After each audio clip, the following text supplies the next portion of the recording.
تذكر يوما كنت تعانق دمعة الفكر تناجي الله في صبر وترجو رحمة. ایک بدبخت نے کہا کہ مسلمانوں کو اگر کمزور کرنا ہے تو ان سے 4 چیزیں چھین لی جائیں. 4 چیزیں جب مسلمانوں میں موجود ہیں تو یہ کمزور نہیں ہو سکتے. ایک قرآن مجید، یہ ان کی وحدت کی ضمانت ہے، اور یہ کتاب ان کی وہ ایسی پاکیزہ اور متحرک اور فعال تھیوری ہے جو کبھی بھی فرسودہ نہیں ہوتی، اور ہر دور کی ضرورت کو یہ کتاب پورا کرتی ہے.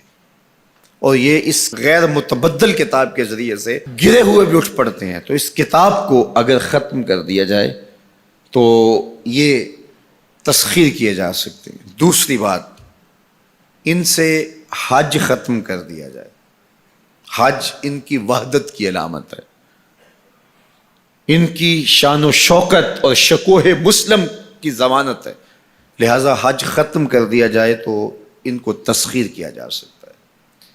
تیسری بات، ان سے جہاد کا خاتمہ کر دیا جائے. جہاد ختم ہو جائے گا تو یہ کمزور ہو جائیں گے. چوتھی چیز، ان کے سینے سے عشق رسول چھین لیا جائے. محبت رسول اس کے سینے سے کھینچ لی جائے. اگر یہ دولت نہیں رہے گی تو یہ مٹی کے مجسمے ہوں گے اور ان کے اندر کچھ نہیں ہوگا. وہ فاقہ کش جو موت سے ڈرتا نہیں ذرا، روح محمد اس کے بدن سے نکال لو. تو کہا یہ 4 چیزیں اگر ان سے چھین لی جائیں تو ان کو تسخیر کرنا آسان ہوگا. اب ان میں سے 2 چیزوں پر جب محنت کی گئی تو جہاد کے خاتمے کے لیے مسلمہ پنجاب مرزا قادیانی کو کھڑا کیا گیا، اور اس کا کام یہ تھا کہ مسلمانوں کی ذہن سازی کرے کہ جہاد ختم ہو گیا ہے. اور وہ خود لکھتا ہے کہ میں نے جہاد کی ممانعت پر اتنا کچھ لکھا ہے اور اطراف و اکناف میں بھیجا ہے، اگر وہ جمع کرنا ممکن ہو تو 300 الماریاں بھر جائیں. اتنا کچھ میں نے جہاد کی ممانعت میں لکھا ہے. تو وہ اس ایجنڈے پہ آیا تھا. نادیدہ ہاتھ اس کو لے کر کے آئے تھے، اور وہ ایک شخص نہیں تھا، 3 شخص تھے جن کا انٹرویو کیا گیا. سب سے مناسب یہ لگا تو اس کو انہوں نے جو ہے وہ اس کام کے لیے متعین کیا، اور جتنی بھی اس کو مالی ضروریات تھی اور حکومت کی سپورٹ تھی وہ میسر تھی. اسی طرح بہاؤاللہ کو حج کے ختم کرنے کے لیے وہاں ایران میں کھڑا کیا، اور اس نے جگہ جگہ کعبۃ اللہ کے ماڈل بنائے اور کہا اتنی دور سفر کر کے جاتے ہو، یہیں گھوم لیا کرو، تمہارا ذوق پورا ہو جایا کرے گا. اب یہ 2 لوگوں کو نادیدہ ہاتھوں نے ان 2 چیزوں کو ختم کرنے کے لیے، جہاد اور حج کو ختم کرنے کے لیے تیار کیا تھا، اور ان کے اوپر اس زمانے کے اندر انہوں نے کروڑوں روپے لگائے تھے.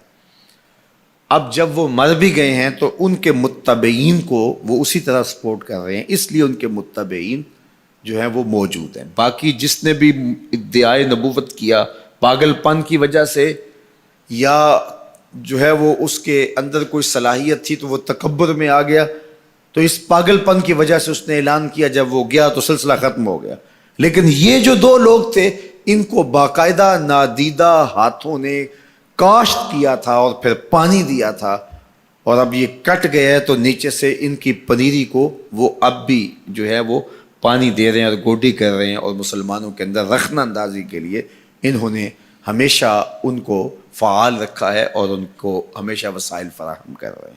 اس لیے امت کو ان سے محتاط رہنے کی بہت زیادہ ضرورت ہے، چونکہ یہ نادیدہ ہاتھوں کے مہرے ہیں جو مسلمانوں کو نقصان دینے کے لیے اور ان کے اندر سے ان جذبوں کو ختم کرنے کے لیے جو ہے وہ دن رات کوشاں ہیں، اور مغرب کی جاسوسی اسلامی ممالک سے کر کے جو ہے وہ ان کو فائدہ پہنچاتے ہیں. اور مسلمانوں کے لیے بالخصوص پاکستان کے لیے یہ مرزائی اس قدر خطرناک ہے کہ علامہ اقبال علیہ رحمہ نے اس زمانے میں کہا تھا، ابھی پاکستان بننے جا رہا تھا، آپ نے کہا تھا کہ مرزائی اسلام کے بھی غدار ہیں، پاکستان کے بھی غدار ہیں.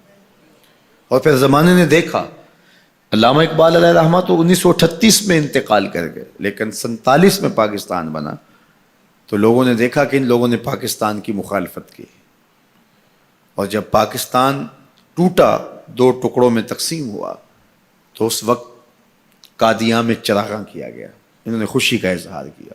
پاکستان ایٹمی طاقت بنا تو وہاں سوگ منایا گیا۔ اور آج بھی یہ ربوے کے اندر دفن ہوتے ہیں تو امانتاً دفن ہوتے ہیں۔ ان کا یہ مکروہ عقیدہ ہے کہ پاکستان ٹوٹ جائے گا اور ہمیں یہاں سے اٹھا کر کے ہماری گندی لاشوں کو وہاں ربوے سے قادیان کے اندر شفٹ کیا جائے گا۔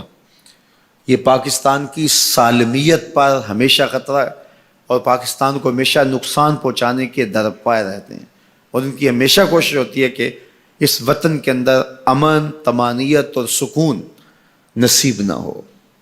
مسٹر بھٹو نے کہا تھا کہ جو حیثیت امریکہ کے اندر یہودیوں کی ہے وہی حیثیت پاکستان کے اندر مرزائی حاصل کرنا چاہتے ہیں۔ حکومت بھلے کس کی بھی ہو، لیکن یہ پاکستان کے اہم مناصب پر فائز ہو کر کے جو ہے وہ پاکستان کو اپنے کنٹرول اور قابو میں لینا چاہتے ہیں۔ لیکن اللہ بھلا کرے ان لوگوں کا جنہوں نے دن رات کی کاوشوں سے، محنتوں سے آئین کے اندر ان کو غیر مسلم قرار دلوایا۔ علماء نے، مشائخ نے، سب لوگوں نے، تمام مسالک کے لوگوں نے مل کے اس میں کاوش کی، محنت کی کہ یہ 7 ستمبر کا دن تھا، 1974 کی شام تھی، 4:35 ہو رہے تھے کہ جب دستخط ہوئے کہ مرزائی چاہے ربوی ہوں چاہے لاہوری ہوں کافر ہیں، اور پھر ہر سمت سے نعرہ تکبیر اور نعرہ رسالت کی آوازیں آنے لگی اور تاجدار ختم نبوت زندہ باد کی صدائے دل نواز گونجنے لگی۔ پھر اس وقت سے لے کر یہ پاکستان کے خلاف سازشوں میں اور زیادہ مصروف ہو گئے۔ پوری دنیا کے اوپر پھیلے ہوئے مرزائی پاکستان کو رسوا اور بدنام کرنا چاہتے ہیں مختلف ممالک کے اندر، اور ان کے مختلف ممالک کے ساتھ تعلقات ہیں مختلف بنیادوں پر، چونکہ یہ تھے ان کے، اور ان کے خود کاشتہ پودا تھا مرزائیت جو یہاں لگایا گیا، یہودیت کا خود کاشتہ پودا ہے۔